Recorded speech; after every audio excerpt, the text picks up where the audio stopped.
Bismillahirrahmanirrahim. Assalamualaikum warahmatullahi wabarakatuh. Perkenalkan, nama saya Wahyuni dari Prodi Gizi kelas D, Fakultas Ilmu Kesehatan Universitas Sulawesi Barat. Di sini saya akan membahas materi tentang larutan.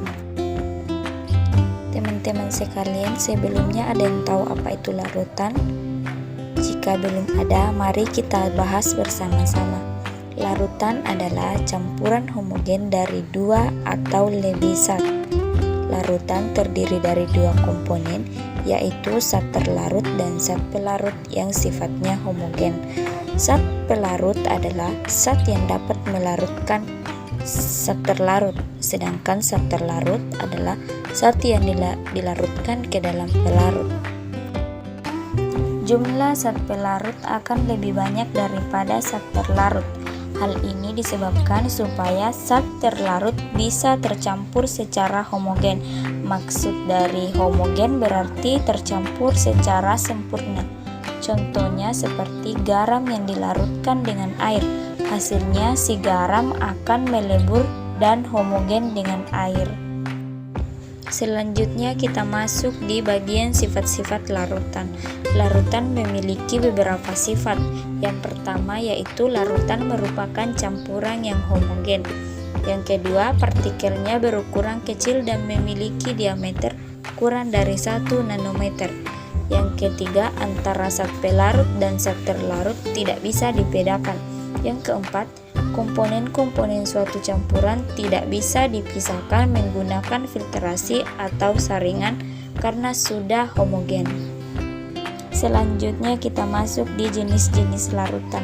Larutan memiliki beberapa jenis berdasarkan beberapa klasifikasinya, yaitu yang pertama berdasarkan tingkat kelarutannya, yang kedua berdasarkan konsentrasinya, yang ketiga berdasarkan wujud pelarut dan zat terlarutnya, yang keempat berdasarkan daya hantar listriknya. Berdasarkan tingkat kelarutannya dibagi lagi menjadi 3 bagian, yaitu larutan tak jenuh, larutan jenuh, dan larutan lewat jenuh. Larutan tak jenuh merupakan larutan yang dapat melarutkan dengan sempurna jika ditambahkan zat terlarut tanpa melalui pemanasan. Larutan jenuh merupakan larutan yang tidak bisa lagi melarutkan zat terlarut kecuali harus dipanaskan. Sedangkan larutan lewat jenuh merupakan larutan yang pelarutnya sudah tidak mampu melarutkan meskipun sudah dilakukan pemanasan. Berdasarkan konsentrasinya dibagi lagi menjadi 2 bagian, yaitu larutan encer dan larutan pekat. Larutan encer merupakan larutan yang memiliki pelarut lebih banyak ketimbang zat terlarut. Sedangkan larutan pekat merupakan larutan dengan zat terlarut relatif lebih banyak namun tidak sampai melebihi pelarutnya. Selanjutnya berdasarkan wujud pelarut dan zat pelarutnya. Pada kategori ini maka larutan dibedakan menjadi 3, yaitu padat, cair, dan gas. Larutan bisa dipadukan dari jenis yang sama atau berbeda. Misalnya, zat terlarut gas dengan zat pelarut gas akan menghasilkan larutan gas. Zat terlarut gas yang dipadukan pada pelarut padat akan menghasilkan larutan padat. Selanjutnya berdasarkan daya hantar listriknya dibagi menjadi 2 bagian, yaitu larutan elektrolit dan larutan non-elektrolit. Larutan elektrolit adalah larutan yang bisa menghantarkan arus listrik karena zat dapat terurai menjadi ion positif dan ion negatif. Larutan ini dibagi menjadi larutan elektrolit kuat dan elektrolit lemah. Dilihat dari kekuatan daya hantar listriknya. Larutan elektrolit kuat misalnya HCl, KCl, dan sebagainya. Larutan elektrolit lemah contohnya asam cuka dan amonium hidroksida. Adapun ciri-ciri larutan elektrolit yaitu antara lain yang pertama, larutannya mampu menghantarkan arus listrik dengan baik dan kuat. Yang kedua, ditandai dengan lampu yang menyala serta banyak mengandung gelembung gas ketika diuji dengan alat penguji elektrolit. Yang ketiga, elektrolit kuat dalam air akan terionisasi sempurna sehingga derajat ionisasi sama dengan alfa, sama dengan 1 dikali alfa sama dengan jumlah mol yang terionisasi sama dengan jumlah mol zat mula-mula. Yang keempat, larutan elektrolit kuat terdiri dari kelompok larutan-larutan basa kuat, asam kuat, dan garam, kecuali garam merkuri.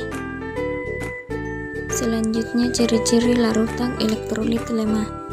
Yang pertama, senyawa dalam air terionisasi, yang sebagiannya akan menghasilkan ion-ion yang sedikit. Yang kedua, larutan elektrolit lemah terdiri atas larutan basa lemah dan asam lemah. Yang ketiga, menghantarkan jumlah listrik sedikit atau lemah.